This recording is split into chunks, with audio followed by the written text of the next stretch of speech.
membahas tema-tema menarik seputar lifestyle, dan di sini juga akan dilengkapi dengan informasi reksadana yang insya Allah bisa ngebantu dan bermanfaat buat teman-teman semua. Nah, di kegiatan kali ini nih juga teman-teman bisa bertanya terkait topik yang sedang kita bahas. Dan tenang aja, ada hadiahnya di sini, yaitu unit penyertaan reksadana sebesar Rp250.000 untuk 5 orang pemenang yang pertanyaannya akan kita pilih dan kita jawab secara live ya di sini nanti. Nah, gimana caranya? Gampang, nanti pertanyaannya kalian tulis saja di kolom Q&A box ya, yang ada di kanan bawah. Jangan di komen di Q&A box, oke? Nanti akan kita pilih dari situ dan kita akan jawab secara live.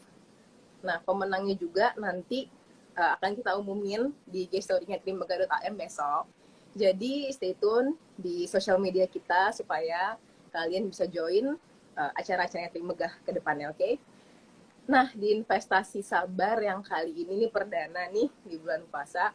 Di sini kita mau ngebahas nih soal kalau puasa itu kan di bulan Ramadan kita diajarin sejak kecil ya, bertahap ya, lama-lama kita terbiasa nih puasa, dan hal ini tuh kayaknya juga baik buat kita ajarkan tuh buat ke investasi gitu ya. Jadi kita mengenalkan investasi secara bertahap sejak dini, especially ke anak-anak kita ya, atau ke adik kita, ke ponakan kita. Nah, investasi sejak dini sendiri ini sebenarnya penting ya buat di masa mendatang, supaya anak-anak itu nanti bisa lebih bijaksana dalam mengelola dan mengatur keuangan mereka nih.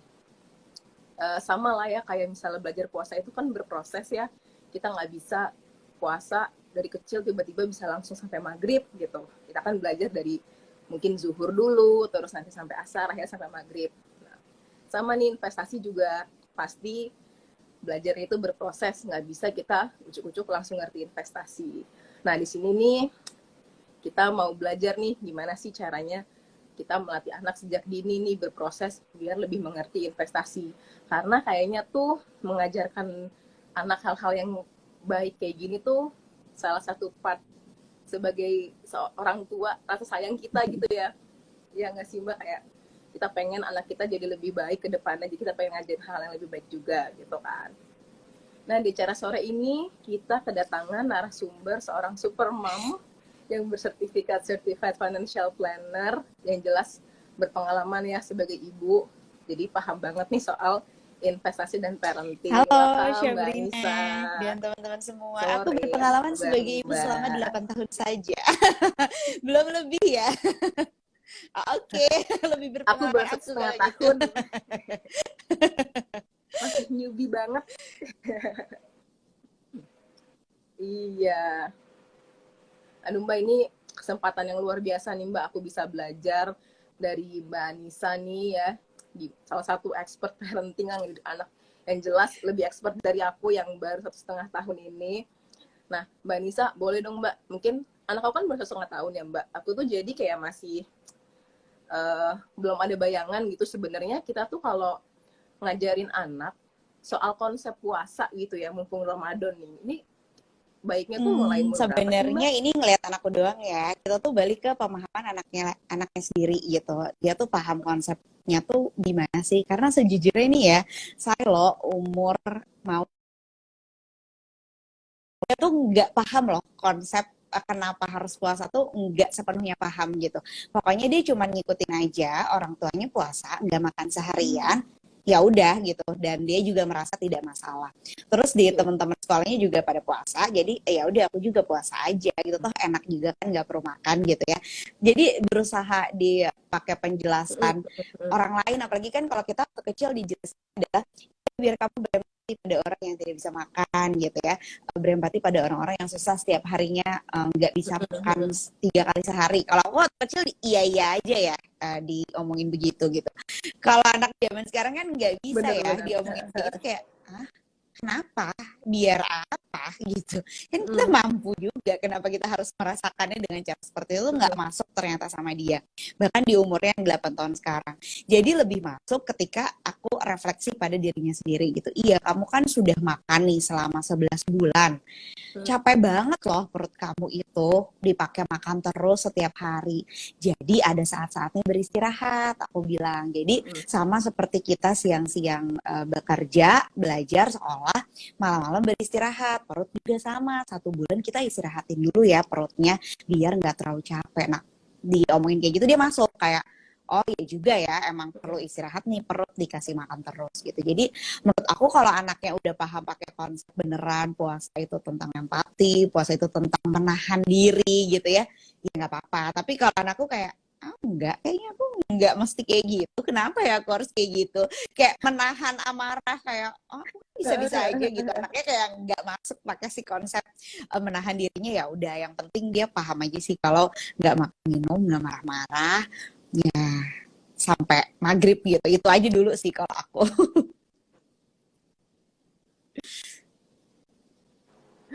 Iya. Mbak, tapi tadi yang part anak kalau nggak makan nggak Malah masalah seneng itu gak sih dia? ngerti banget sih Mbak. Karena anak kecil tuh Iya, disuruh makan tuh kayak malah seneng. Dia kayak nggak makan, oke, oh, aku nggak benar. usah makan, nggak apa-apa. Bener. Iya, Mbak. Tapi kalau misalnya kayak itu kan ngejalin konsep yang mungkin beda-beda kali ya. Jadi tiap anak tuh ya tergantung ininya kali ya, tergantung umur dan pengertian masing-masing ya. Mungkin kalau anak kecil, anak aku cuma bisa baru Iya, iya, iya. diajak makan bareng gitu pas berbuka ya. Kayak, ya nih Lagi emang ibu dia sama papa nggak nanya makan siang, siang-siang jadi kan makannya nggak pas paham buka juga pas kan? sama dia. Iya. Iya, dia juga nggak ngerti sih. Dia kayak, ya aku main, aku makan ya udah Tenang, gitu ya. tenang, jangan ambisius. Iya, Iya. nggak apa-apa. Masih 1,5 tahun, it's okay.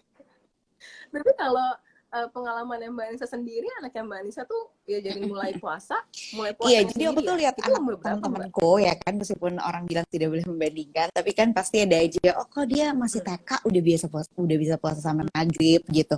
Selalu ada perasaan kayaknya anak gue juga bisa gitu ya. Tapi kondisinya adalah anakku itu umur 5 tahun, berat badannya kurang sampai di garis merah bawah. Jadi memang sangat-sangat kurang. Jadi di 5 tahun aku kayak nggak bisa nih, kamu makan 3 kali sehari aja masih tetap kurang gitu. Nah terus di 6 tahun juga masih sama. Jadi tuh ketika anak udah ada di garis merah, perjuangan naikin kembali ke hijaunya tuh nggak cuman 1 hari 2 hari ya, nggak cuman 1 bulan 2 bulan gitu.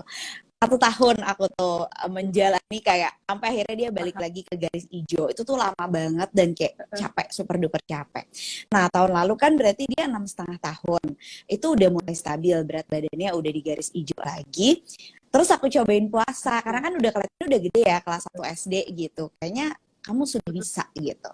Terus 1 hari puasa, wow terjun berat badannya kayak sekilo tuh hilang gitu ya.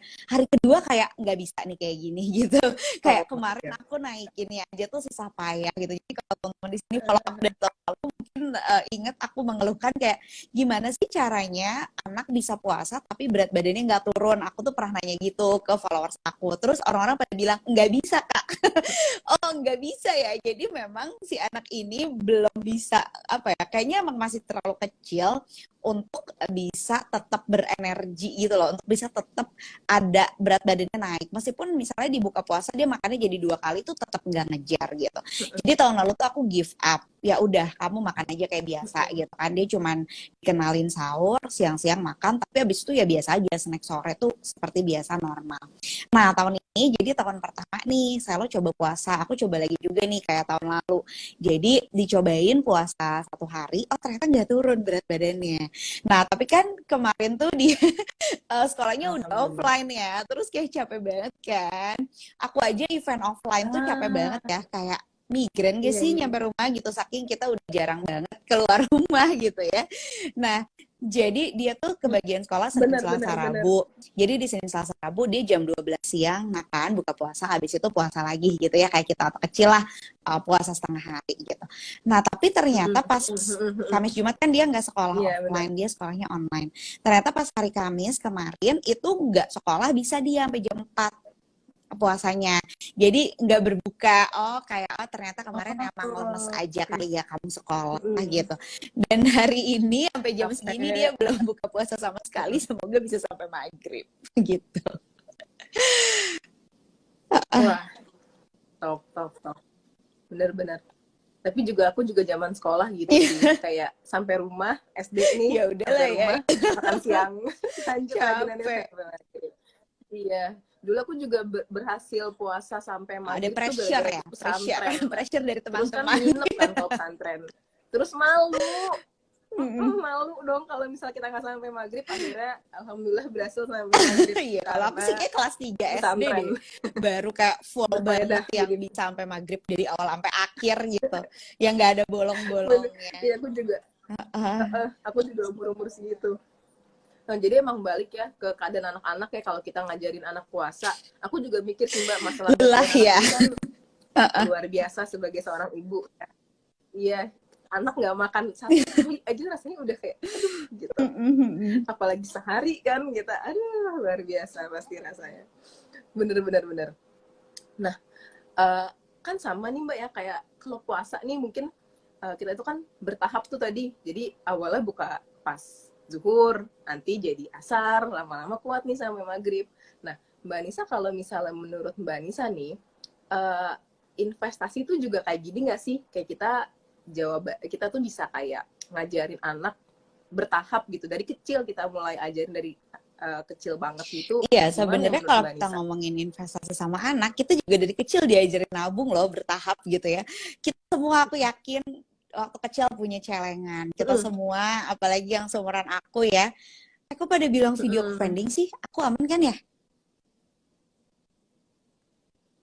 Oh ya udah, Aku di sih aku di juga aku nggak jalan delay sih soalnya. aman lancar. Berarti mungkin di kamu. Ya oke. Jadi kita Oke. semua waktu kecil tuh diajarin nabung, di celengan, habis itu di sekolah juga pakai buku tabungan tuh kita nabung gitu ya.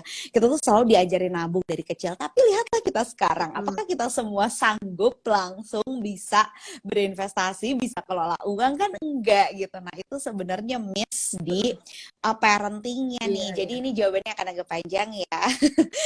Aku akan jelaskan Iya. satu-satu. Jadi kesalahannya itu ya, kesalahan tanda kutip karena orang tua kita dulu kan enggak paham tentang financial planning. Jadi juga otomatis nggak bisa ngajarin ke kita gitu ya. Nah, yang Iya. harus dipahami pertama, delay lagi semua orang bilangnya, boleh nggak aku coba ganti wifi sebentar ya? Aku ada Masa 2 wifi, sih? aku ganti wifi sebentar. Oke, oke, oke.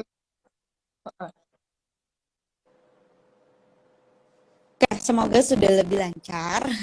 Karena udah 3 orang tadi yang bilang delay. Semoga udah lebih lancar. Nah, jadi tadi aku sampai kesalahan Oke. orang tua di zaman dulu itu, kesalahan tanda kutip karena tidak belajar literasi keuangan adalah hanya mengajarkan kita menabung.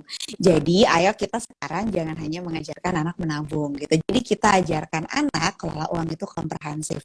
Dari awal nih ya, dari awal kayaknya anakku umur 2 tahun apa 3 tahun gitu ya. Udah mulai nanya kan, ibu ngapain sih kerja gitu. Ibu jangan kerja, tantrum gitu kan. Nangis, pokoknya orang tuanya nggak boleh kerja gitu. Nah, itu adalah step pertama ngajarin ke anak uang itu datangnya dari mana.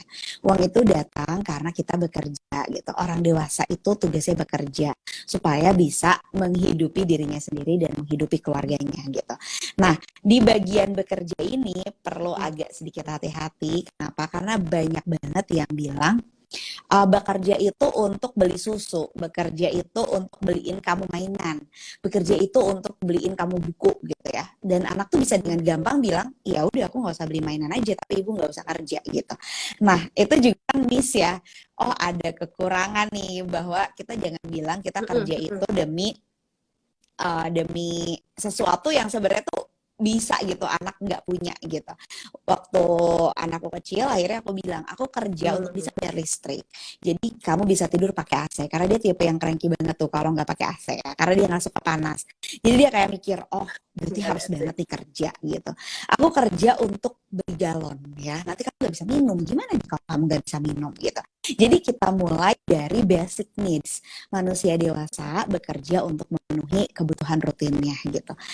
bakalan masuk tuh pasti di dia. Nggak mungkin dia bilang ya udah aku nggak usah minum aja, itu kayak nggak mungkin gitu ya.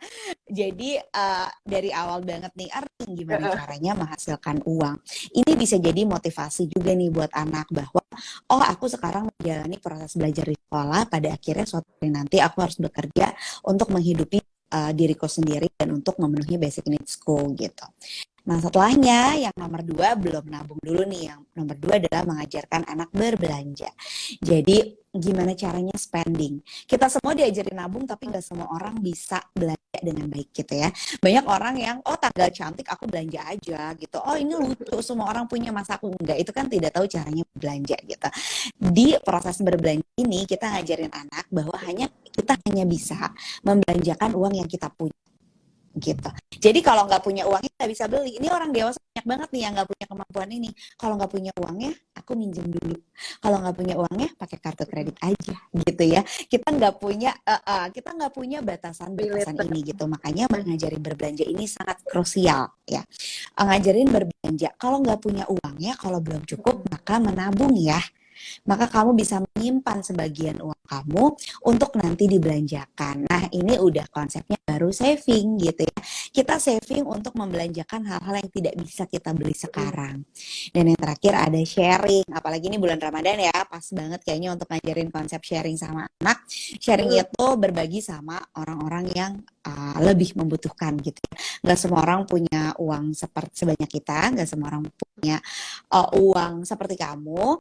Jadi kita bagi deh sebagian untuk orang-orang yang membutuhkan gitu. Jadi konsepnya tuh bakalan utuh, dia akan tahu dari mana uang datang gitu. Lalu gimana caranya belanja gitu ya. Again, nggak pakai uang yang kamu punya. Habis itu, oh sebagian diantaranya kalau aku mau beli barang yang uangnya aku belum punya, maka aku harus nabung gitu. Nextnya adalah, oh berarti aku juga sebagian kecil harus dibagikan sama orang lain. Nah itu tuh dia akan menghadapi prosesnya tuh secara utuh. Dan kalau misalnya anaknya masih kecil banget ya, kalau kayak anakku kan dia udah bisa kayak belanja di e-commerce, aku punya uang segini, dia nambah-nambahin sendiri, ngitung ongkir, uangku cukup apa enggak, dia udah bisa gitu, karena dia bisa tambah-tambahan, dia udah bisa uang. Tapi kalau di anak yang usianya lebih kecil, kayak masih balita, itu tuh bisa dengan jualan, jadi role play berjualan. Oh, kita menukar gitu ya. Aku punya uang-uangan gitu, aku punya uang-uangan, tukar sama yang kamu punya, ini artinya adalah jual beli gitu. Itu juga sebenarnya bisa, dan yang terpenting sebenarnya kalau anaknya masih batita itu adalah belajar self control. Jadi banyak orang dewasa yang kesulitan dan punya masalah keuangan karena tidak punya self control yang baik, karena tidak tahu bahwa ada batasan-batasan emosi yang harus kita jaga supaya kita nggak kebablasan dalam mengeluarkan uang gitu. Tandanya kalau marah ya jangan belanja. Kalau kamu lagi kesel sama orang ya kamu regulasi emosinya, bukannya jadi melarikan diri sama belanja gitu. Kalau kata anak zaman sekarang tuh, kalau kamu lagi bahagia ya nggak perlu selalu self reward gitu ya. Dan kalau kamu lagi sedih nggak perlu selalu self healing gitu. Jadi si self reward versus self healing itu dipisahkan dulu sama emosi kamu. Jadi keputusan kamu atas belanja itu sebisa mungkin rasional dan bukan emosional. Dan ini diajari dari batita nih. Gimana kita meregulasi emosi anak. Bahwa marah itu boleh, marah itu perasaanmu, tapi perilakunya nih yang jangan jadi marah-marah, jangan jadi banting barang gitu ya. Jadi bedakan emosi dan perilaku. Sama seperti kita orang dewasa, kita membedakan emosi marah kita dengan perilaku berbelanja kita gitu. Itu PR kalau masih kecil.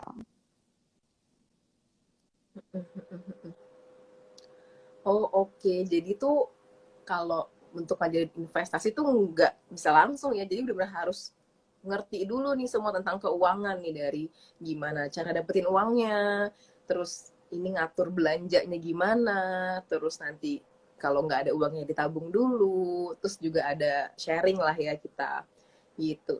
Nah, eh, kalau misalnya kayak gitu ya Mbak, eh, kalau Mbak Nisa sendiri cara ngajarin anak buat belajar nabungnya gitu, Iya, jadi kalau gimana Mbak anaknya masih contohnya? kecil repot banget karena dia aja nggak paham uang itu berapa, uang itu apa, dan kalaupun dia titip sama kita untuk ditabung tuh dia nggak inget gitu ya, karena masih terlalu kecil, nggak paham konsep uang, nggak paham konsep tambah-tambahan gitu.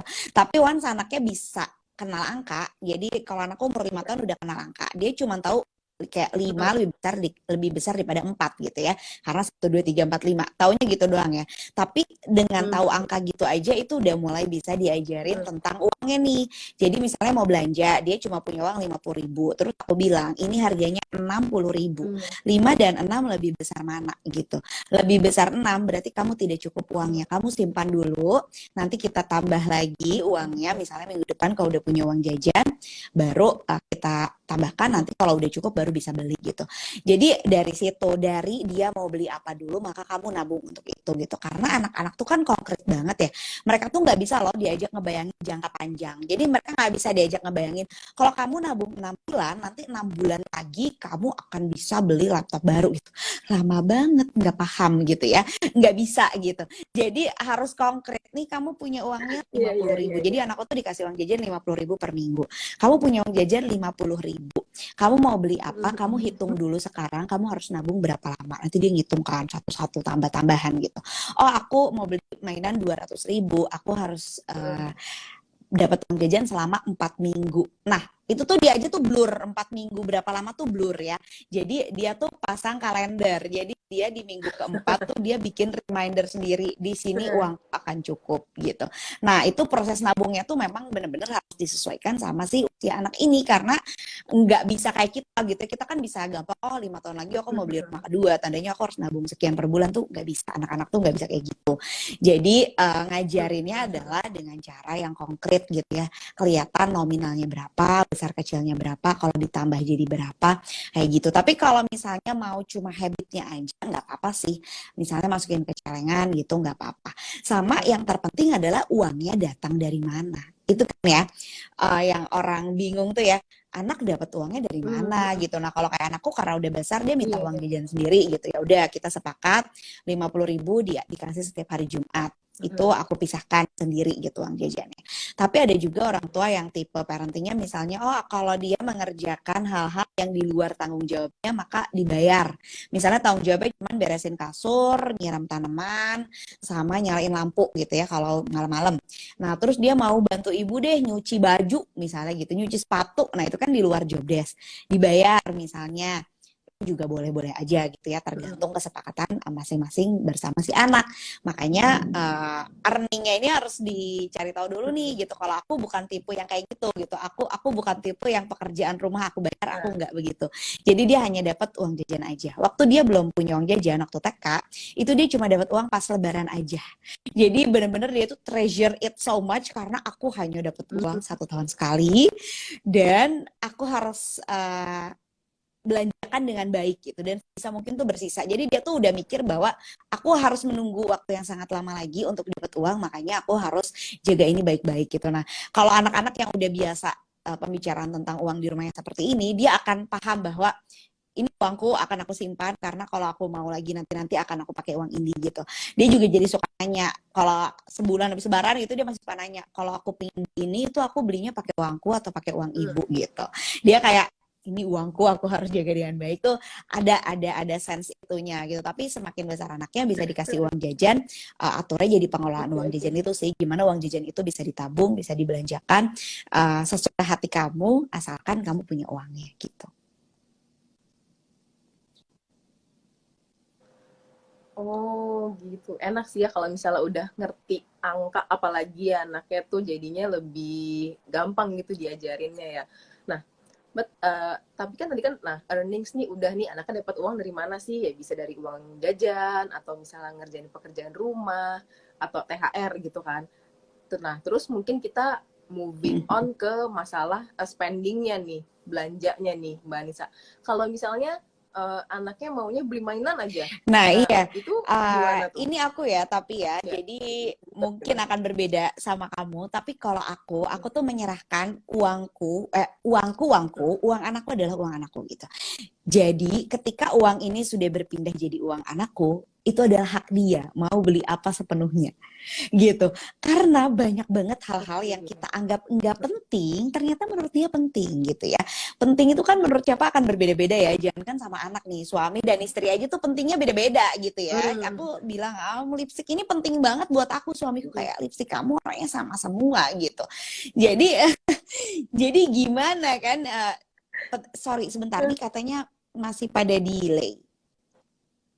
Hmm, Oke, Mbak Nisa udah udah ada jawab. kah? Iya, iya aku udah.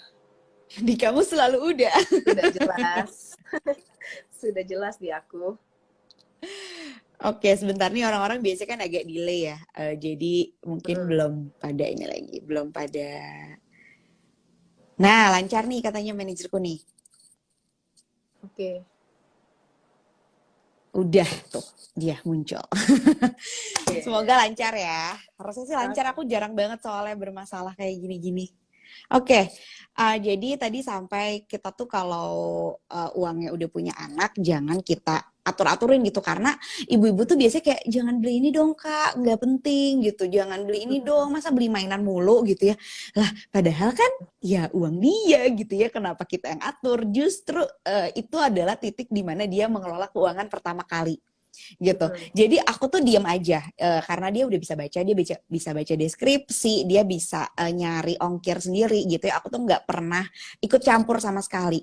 Dia pernah kena batunya satu kali karena tidak baca deskripsi dengan baik gitu. Jadi dia maunya tuh si jenis mainannya yang mana gitu ya, tapi ternyata yang datang salah gitu, yang datang beda dari yang dia mau. Terus dia kayak harusnya bukan yang ini gitu kan, uangku udah habis tapi aku salah beli gitu. Nah ya udah, makanya itu adalah pelajaran berbelanja pertama kali, makanya jangan diganggu dan jangan terlalu banyak diintervensi. Kalau aku, hal teraneh yang pernah anakku beli nih ya adalah kursi baso. Kayak aneh banget gitu ya. Jadi dulu di rumahku tuh kursinya tuh plastik semua, modelnya tuh kursi IKEA yang uh, memang plastik dan gak bisa diberdiriin. Jadi dia tuh pingin bisa berdiri di atas kursinya gitu. Terus dia bilang gini, ibu aku kan masih punya uang, boleh nggak kalau aku beli kursi? Beli kursi gitu kan.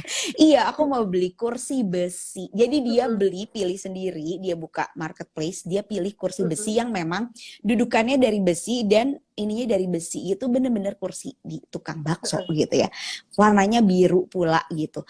Terus ya udah, tapi dia happy mengeluarkan uangnya dan kayak akhirnya aku punya kursi dan bisa aku berdiriin gitu. Sampai sekarang itu kursinya ada. Aku pakai buat dudukan pot bunga karena ya dia udah nggak pingin lagi, itu kan udah waktu per 5 tahun. Jadi kadang-kadang memang permintaan anaknya tuh aneh gitu, keinginan anaknya tuh kita kayak nggak penting gitu. Tapi ya again, kita nggak cuma ngajarin anak untuk nabung, kita ngajarin anak untuk kelola uangnya sendiri, belajar berbelanja dengan baik itu kayak gimana, dan belajar mengeluarkan uang yang sepenuhnya yang dia punya gitu. Oke. Tapi gimana ya, Mbak? Lucu sih belanja kursi, lucu sih kayak kepikiran gitu ya mau belanja kursi.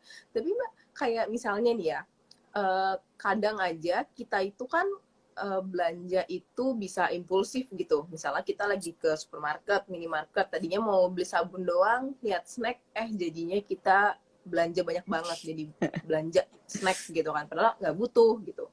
Ya oke, kalau ada uangnya mungkin nggak masalah ya, cuma kan kadang kita budgetnya agak tight gitu, nggak bisa nih belanja sembarangan. Nah kayaknya kalau kayak gini kan udah masalah sebenarnya keinginan sama kebutuhan kan. Nah itu gimana tuh Mbak Nisa kalau misalnya cara ngelatih anak supaya paham keinginan kebutuhan, karena kan tadi kayak Mbak Nisa kan mungkin ya udahlah aku ikut campur, kamu mau belanja apa terserah gitu. Cuma gimana nih menanamkan ke anak kalau kamu bener-bener butuh nggak sih itu gitu, apa kamu pengen doang. Kita kan harus mengutamakan yang kebutuhan kan soalnya. Kalau kayak gitu gimana Mbak? Kalau aku enggak, jadi ada orang-orang yang bahkan nggak ngajarin uang sama sekali ke anak gitu ya, karena ya udah anak kecil nggak usah tahu deh soal ini gitu, kasihan masa dari kecil udah dibebankan sama si kebutuhan itu tadi gitu. Nah kalau aku modelnya adalah nggak apa-apa, toh uang yang aku kasih juga nggak gitu gede gitu ya, sepengen-pengennya dia sesuatu. Kalau dia pengen beli barang yang harganya 300.000 gitu juga dia nabungnya lumayan lama gitu ya. Jadi kalau aku memang nggak membedakan si needs versus want selama itu pakai uang dia. Jadi uang dia tuh tetap haknya dia gitu. Yang ditekankan, yang aku tekankan itu justru adalah si self controlnya ini nih, gimana caranya kalau memang uang kamu belum cukup ya kamu harus sabar gitu. Nggak ada yang bakalan tiba-tiba ngasih kamu uang di awal gitu, dan itu susah gitu. Kenapa orang dewasa nggak bisa membedakan needs versus wants adalah karena dia nggak punya self control yang baik gitu kan. Pada akhirnya kita beli sesuatu semua yang kita inginkan karena kita nggak bisa ngontrol diri kita gitu. Ketika kita bisa ngontrol diri kita dengan baik, kita akan jadi pikir 2 kali nih, apakah aku perlu atau apakah aku lapar mata doang, atau apakah aku lapar beneran. Biasanya kan kita kalau belanja lapar tuh jadinya kalap gitu ya, segala dibeli gitu. Belanja bulanan sambil lapar tuh nggak sehat banget lah gitu. Nah itu yang pertama. Yang kedua adalah aku percaya anak yang kebutuhan fisik, mental, emosionalnya dipenuhi di rumah gitu ya, dia sebenarnya nggak pingin segala macam. Maksudnya dia nggak pingin hal-hal yang di luar nalar gitu kan. Suka ada anak, aku pernah dicurhatin sama ibu-ibu, anaknya umur 4 tahun dia suka jalan sendiri ke warung, padahal nggak punya uang, jalan sendiri ke warung dan bilang, aku mau ini, mau ini, mau ini, nanti ibuku yang bayar ya gitu. Kenapa anak umur 4 tahun bisa berbelanja sendiri tanpa bahkan dia nggak ngerti konsep uang gitu ya, dan bilang ibunya yang bayar gitu. Nah, menurut aku, dan aku juga ada kelas tentang ini, tentang anak, uang, dan self control, judulnya bersama psikolog. Itu kemungkinan besar adalah ada kebutuhan fisik atau kebutuhan mental atau kebutuhan emosional dia yang tidak terpenuhi gitu. Jadi kalau kata psikolognya anak itu adalah, anak itu cuma perlu disayang-sayang ya. Jadi selama fisiknya terpenuhi ya, makannya sehat, makannya bergizi, dia bergerak, dia nggak diem terus main game gitu ya. Dan satu lagi, dia disayang-sayang, kebutuhan emosionalnya terpenuhi, dipeluk-peluk, dipuji, divalidasi emosinya, itu biasanya anak-anak yang kayak gitu nggak minta macem-macem. Jadi nggak bakalan tuh tiba-tiba anak umur 5 tahun ke mall masih tantrum untuk minta mainan, itu enggak gitu. Karena ya secara umum kebutuhannya sudah terpenuhi gitu. Jadi anak yang memang dipenuhi itu biasanya nggak minta macam-macam. Jadi nggak perlu kita secara spesifik, kamu nggak butuh ini loh, kamu nggak perlu ini loh gitu. Kita harus membedakan needs versus wants, nggak sespesifik itu, tapi dengan sendirinya dia nggak minta macam-macam gitu. Makanya kalau kata temanku yang play advocate ya, yang penting tuh bermainnya bukan mainannya gitu. Orang tua tuh biasanya fokus pada mainannya, membelikan mainan. Apalagi kalau kita udah terlalu sibuk kerja ya, kita udah lembur beberapa hari kayak guilty gitu kan. Yang kita lakukan pertama kali adalah beliin mainan ya kan. Atau kan kita habis kerja keluar kota, yang diingat pertama kali adalah beliin apa ya buat anak gitu. Bener. Iya kan, seolah-olah membelikan mainan itu jadi selesai masalahnya gitu. Itu kan beda ceritanya gitu. Mungkin yang anak butuhkan itu kehadiran, bukan mainan. Jadi yang penting itu bermainnya, bermain bersama anaknya, bukan mainannya. Nah itu sih yang harus diingat duluan. Oke, wah ini makin seru nih Mbak, Mbak Nisa, makin seru pembicaraan kita nih ya. Nah, sebelum kita lanjut nih, Mbak Nisa, mungkin aku mau ngingetin ke teman-teman kalau misalnya di sini kita teman-teman bisa bertanya, bisa isi pertanyaan di Q&A box kita. Nanti 5 pertanyaan terpilih bisa menjadi pemenang dan mendapatkan unit penyertaan reksadana sebesar Rp250.000. Oke, jadi nonton terus ya guys, dan jangan lupa diisi di Q&A box-nya. Nah, lanjut nih, Mbak Nisa, tadi seru banget ya. Jadi memang yang paling penting itu sebenarnya kebutuhan dasar anak itu yang harus dipenuhi terlebih dahulu ya. Kayak, dan anak tuh sebenarnya nggak melulu harus kita beliin mainan atau kita beliin apapun lah. Sebenarnya yang penting ya dia punya quality time sama orang tuanya aja, kayaknya sebenarnya udah happy ya anak. Dan dari situ anak pun malah jadi nggak terlalu yang kayak minta ini minta itu, nggak banyak tantrum ya. Nah kan tadi Mbak Nisa udah bahas juga tuh gimana cara tadi earnings ya, dapetin uangnya gimana, terus belajar spending, lebih ke self control anak. Jadi gimana supaya dia tuh nggak yang kayak mau belanja pokoknya uangnya pokoknya aku harus semua habis, harus yang kayak mau barang ini kalau nggak dikasih marah gitu. Nah kayak gitu terus kan nanti, nah Mbak gimana nih, terus gimana caranya dari situ kita bisa jadi savings kan. Nah terus ke savings ini nanti mungkin jadi investasi tuh belajarnya, bisa dikembangkan tuh. Nah kalau Mbak Nisa sendiri eh, kenal investasi itu sejak kapan sih, dan kayak udah berusaha mengenalkan ke anak belum sih Mbak, atau mungkin ada plan nanti aku ngenalin ke anak gimana ya caranya tentang investasi kayak gitu. Tadi sekilas soal tantrum ya, sebenarnya itu dulu pengen aku bahas.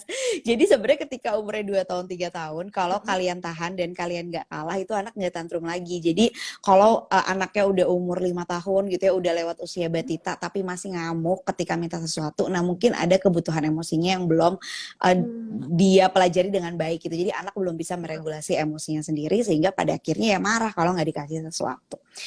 Nah, kalau aku sebenarnya nggak belajar investasi dari kecil, tapi orang tuaku itu, keluarga aku tuh termasuk yang terbuka banget soal uang. Jadi aku tuh baru menyadari nggak semua orang ternyata membicarakan uang di keluarganya gitu ya. Nah, aku tuh waktu SMA tuh diliatin slip gaji ayah aku sama ibu aku, karena kayak aku banyak mau dan ibu aku tuh kayak udah give up, mau dibilangin apa lagi sih nih orang gitu, nih anak gitu ya. Jadi ini slip gaji ayah gitu. Terus kita pengeluaran sebulan gini. Jadi ibu aku tuh breakdown cash flow bulanan dan nanya sama aku, jadi uang dari mana nih kalau kamu tiba-tiba minta uang segini gitu. Ya mikir ya, mau nggak mau gitu. Dan itu bukan hanya itu gitu yang ibu aku lakukan, ayah aku lakukan adalah kerja pertama kali, uang tuh jadi topik yang biasa aja gitu di rumah. Sampai misalnya punya pacar ya, udah kerja punya pacar, ayah aku tuh nanyanya tuh spesifik, kayak gajinya berapa, karyawan tetap apa enggak, di kantornya ada asuransi apa enggak gitu, kira-kira dia nanti gimana karirnya, mau kalau pindah kerja kemana, pokoknya detail banget, perkara uang tuh ditanya detail. Dan ternyata orang lain tuh enggak ya gitu, banyak banget ternyata teman-teman aku yang ayah-ayahnya bahkan tidak bertanya sama si calon suami anaknya gajinya berapa. Takut banget kayaknya ayah aku ya kalau nggak ditanya gajinya berapa gitu, anak gue makan apa gitu kan. Jadi kalau ditanya belajar investasi dari kecil enggak, tapi belajar membicarakan uang tuh iya banget gitu.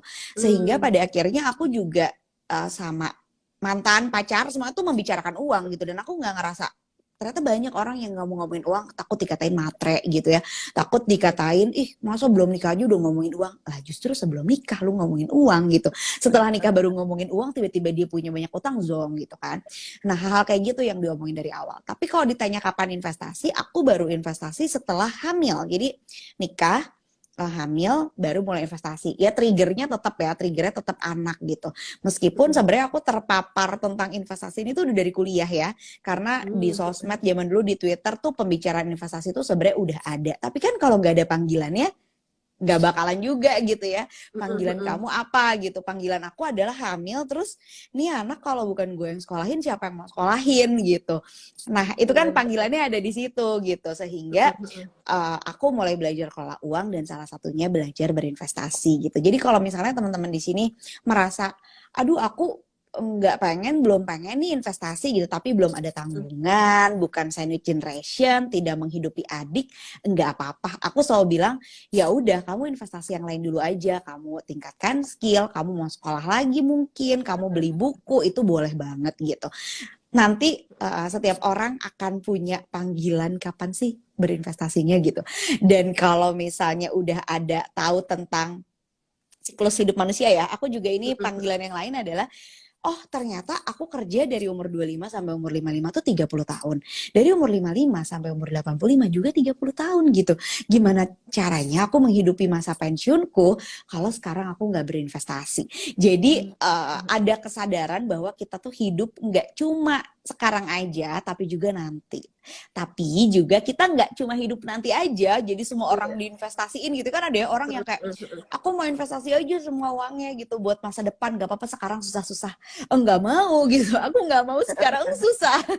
Aku mau sekarang senang, di masa depan senang. Jadi kuncinya dijaga gaya hidup itu, uangnya diinvestasikan sehingga kita bisa nikmatin hidup hari ini, dan kita juga merasa tenang karena di masa depan kita udah siapkan uangnya. Oke, jadi emang sebenarnya transparan soal keuangan itu juga penting di keluarga ya. Kalau dari Mbak Risa, jadi kayaknya anak juga jadi aware sama uang, jadi paham dan jadi kayaknya lebih bijaksana dalam mengatur keuangannya karena mungkin ngerti juga ya soal keuangan dari orang tuanya, dan orang tuanya tuh transparan nih ngasih tahu kita tuh uang segini, pengeluarannya segini. Kamu juga harus tahu batasan-batasannya di mana gitu. Kalau kamu mau itu ya kamu nabung, atau kalau mungkin investasi nanti kalau misalnya kamu mau hidupnya lebih enak ke depannya, bebannya lebih ringan lah, beban keuangannya gitu kali ya Mbak Nisa. So far ya, ada anak temanku yang suka chat aku gitu ya, tante aku mau nanya investasi gitu ya. Itu tuh aku lebih mudah menjelaskannya, dan mereka juga lebih mudah paham tuh sekitar usia 14 tahun lah, 13-14 tahun. Jadi udah mulai ngerti bahwa oh reksadana tuh konsepnya gini ya gitu. Oh saham tuh konsepnya gini ya. Itu tuh baru pas SMP lah gitu. Jadi kalau ngomong ke anak SD tuh masih kayak susah nih ngejelasinnya, kayak gitu ya. nggak mudeng gitu, kayak aku udah jelasin sebisa mungkin dengan bahasa yang gampang tuh tetap belum masuk gitu. Dan bahkan nih katanya ya, kata senior-senior yang anaknya udah lebih gede lagi gitu ya, akan masuk bangetnya tuh, ngong bangetnya tuh di usia 17 tahun. Jadi kayak baru paham bahwa oh mobil tuh mahal banget ya. Nah itu tuh baru di 17 tahun gitu. Sebelumnya tuh makanya kenapa banyak remaja yang kayak marah-marah minta beli iPhone, marah-marah minta beli motor, karena emang nggak masuk gitu di otaknya. Mahal murah tuh gimana gitu, konsepnya tuh memang belum masuk. Jadi sangat wajar ketika ibu aku jelasin ke akunya pas aku SMA gitu ya, sehingga di usia 17 tahun aku juga udah lebih paham. Dan teman-teman yang sekarang ngerasa anak gue kok nggak ngerti ya dijelasin saham, ya mungkin masih SD gitu ya, emang belum ngerti juga gitu, otaknya belum nyampe gitu. Iya. Aku juga ngerti finance itu pas kuliah sih, itu pun gara-gara kuliahnya finance. Sebelumnya total blank, bener-bener kayak ada orang ini anaknya si ini main saham, aku kayak hah gimana caranya dia masih sekolah main saham, tuh kayak nggak paham gitu. Saham tuh apa itu aja tuh kayaknya iya kan susah banget masuk, jelasin gitu ya ke anak SD tuh nggak bisa. Iya benar sih, emang harus sesuai umur juga ya dijelasin. Jadi ya jangan expect anak tiba-tiba paham, oh ibu kerjanya investasi saham, kamu juga harus paham nih, masih kecil. Kayaknya nggak bisa juga kayak gitu ya. Bener-bener. Nah, Mbak Nisa sendiri, Mbak bisa share nggak sih kalau misalnya Mbak Nisa sekarang tuh kayak investasinya apa aja sih instrumennya gitu? Oke, aku tuh suka bilang aku tuh bucin reksadana ya. Aku tuh kayak aku naruh hampir semua tujuan keuangan tuh pasti ada reksadananya gitu. Meskipun misalnya uang pensiun aku taruh sebagian di saham, sebagian di ETF, sebagian di DPLK, tapi tetap ada porsi reksadana saham gitu. Jadi banyak banget yang aku taruh di reksadana. Uang sekolah anak sampai perkara uang kontrakan rumah tahun depan tuh aku taruhnya di reksadana pasar uang. Dan itu tuh cuannya lumayan banget ya. Jadi daripada diem doang, kita nabung tiap bulan selama 12 bulan, ngapain gitu ya, nggak kemana-mana uangnya gitu. Tapi kalau kita taruh di reksadana pasar uang, itu uangnya tuh nambah gitu, ada hasilnya gitu. Bahkan aku asuransi kesehatan tahunan aja, kan aku pakai asuransi kesehatan tahunan pribadi, itu aku tabungnya di reksadana pasar uang yang terpisah juga gitu. Jadi memang aku punya banyak banget produk reksadana. Kenapa? Dan aku tuh selalu bilang, kenapa reksadana itu cocok buat berbagai tujuan keuangan dan cocok buat pemula, karena kita bisa nabung dengan nominal yang sama setiap bulannya gitu. Meskipun aku sering banget ya dengan orang bilang, culun banget sih, ngapain, mendingan sekalian di saham aja daripada reksadana saham gitu. Iya kalau sekarang misalnya nabungnya cuma bisa 300.000 gitu ya per bulan, dan kita maunya flat gitu. Ya nggak bisa, kamu bulan depan kalau di saham mungkin harus jadi 320.000 gitu, atau bulan sebelumnya 280.000 gitu, karena harga sahamnya naik turun. Tapi ketika kita pakainya reksadana, kita ya udah flat aja 300.000 semua tuh bisa banget gitu. Makanya aku selalu bilang kalau memang sekarang belum nyoba investasi, coba deh beli reksadana pasar uang gitu. Uang kamu tuh nggak akan kemana-mana gitu ya. Maksudnya nggak bikin kamu terlalu nervous, nggak bikin kamu terlalu deg-degan, tapi kamu belajar bahwa investasi itu harus nyemplung dulu. Karena banyak banget orang yang bilang aku tuh awam banget, tapi aku tuh pemula banget, tapi nggak nyoba-nyoba gitu. Dan ketika nggak nyoba-nyoba ya pada akhirnya nggak bakalan tahu juga rasanya gimana gitu, caranya gimana, hasilnya gimana, itu nggak bakalan muncul-muncul juga gitu perasaan tidak awamnya lagi. Makanya dicoba dulu aja reksadana pasar uang, again diversifikasi ya, nggak semuanya di reksadana juga, cuman hampir semua tujuan keuanganku tuh aku pakainya reksadana gitu. Reksadana ya. Iya sih emang sebenarnya gampang banget ya pakai reksadana tuh simple ya Mbak, apalagi kalau misalnya kita yang kerja nggak bisa setiap hari ngeliatin kalau misalnya saham kan harus diliatin terus-terusan nih ya, setiap hari diliatin gerak sahamnya, sementara kalau reksadana kita santai aja pokoknya, biar dikelola sama profesional. Terus zaman sekarang gampang banget, banyak aplikasi-aplikasi online, kita tinggal beli lewat handphone. Terus harganya juga murah banget ya Mbak, paling minimal kayak 10.000 pun bisa. Terus siapa Betul. aja bisa juga ya, yang penting punya KTP aja. Itu kayaknya zaman sekarang emang reksadana udah paling gampang lah ya ibaratnya. Nah, oke. Mbak Nisa nih, kita udah lumayan lama banget nih sekarang, kayak kita udah harus masuk ke Q&A kali ya. Luar biasa nih Mbak Nisa, penjelasannya crystal clear banget. Aku banyak banget dapet ilmu-ilmu baru, kayak masalah soal anak tuh nggak perlu diatur-atur uangnya kayak gitu. Aku baru nggak sekarang. Oke, mungkin kita bisa masuk ke pertanyaan kali ya nih. Aku coba cari pertanyaannya, aku baca dulu. Pertanyaan pertama ini, oke, ini dari @mami.3kids. Kak, gimana tips berkolaborasi dengan pasangan dalam mempersiapkan dana pendidikan anak? Jadi sebenarnya ini tuh pertanyaannya bukan masalah keuangan ya. Jadi setiap kali gimana caranya ya ngomong sama suami, gimana caranya ya diskusi sama suami. Ini adalah topik rumah tangga gitu ya. Mungkin kamu lebih tepat ngomongnya sama konsultan pernikahan. Tapi begini, ketika kamu menikah, kamulah yang paling tahu kapan suami kamu enak diajak diskusi ya. Ada tipe-tipe suami yang enak diajak diskusi kalau lagi makan. Ada tipe suami yang kalau lagi makan nggak mau diajak ngomong yang serius-serius gitu. Ada tipenya yang mau diajak diskusi kalau sebelum tidur, pillow talk gitu. Atau kayak suamiku dulu waktu zaman masih kerja nggak pandemi tuh dia suka banget kalau lagi macet tuh nelfon aku. Karena kan bosan banget ya macet ya. Jadi sambil nelfon. Nah ada yang kayak gitu gitu. Jadi beda-beda dan kamulah yang paling tahu kapan momen yang pas untuk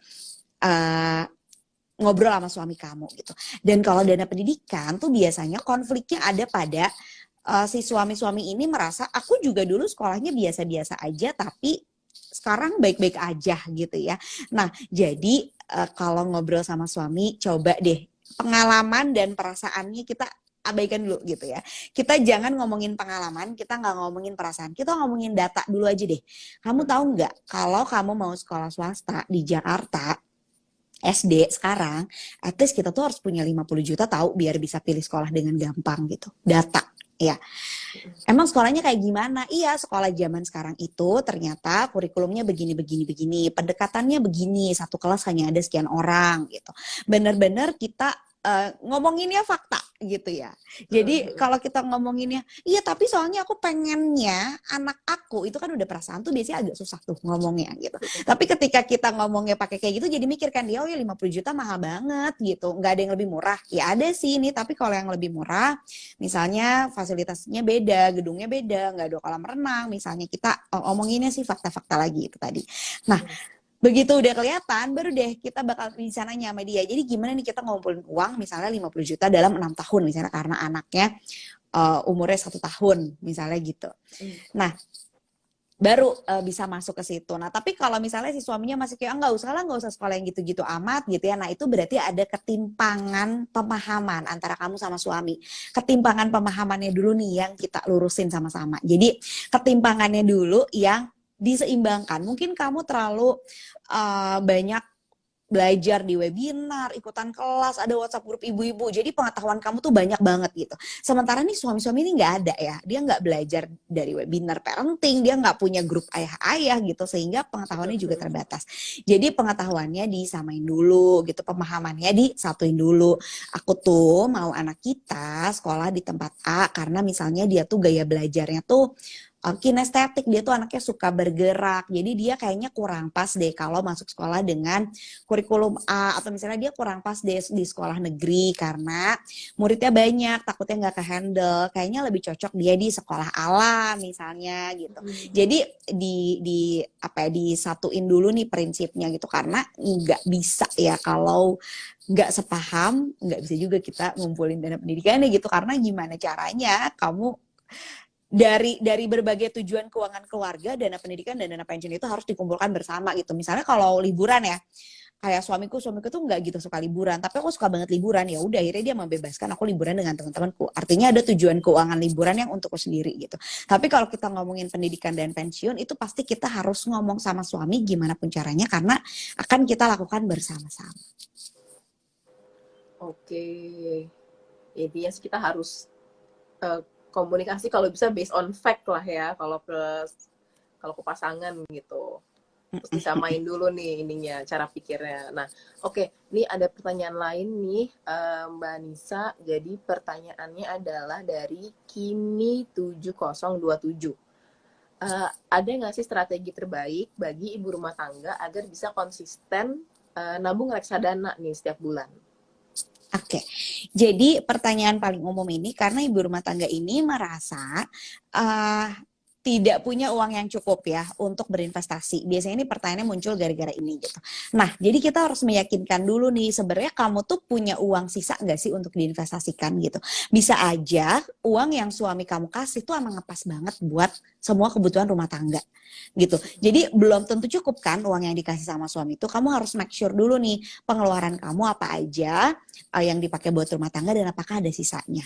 Kalau ada sisanya bisa diinvestasikan gitu. Nah, kamu coba dulu deh investasinya di yang risikonya paling rendah seperti reksadana pasar uang.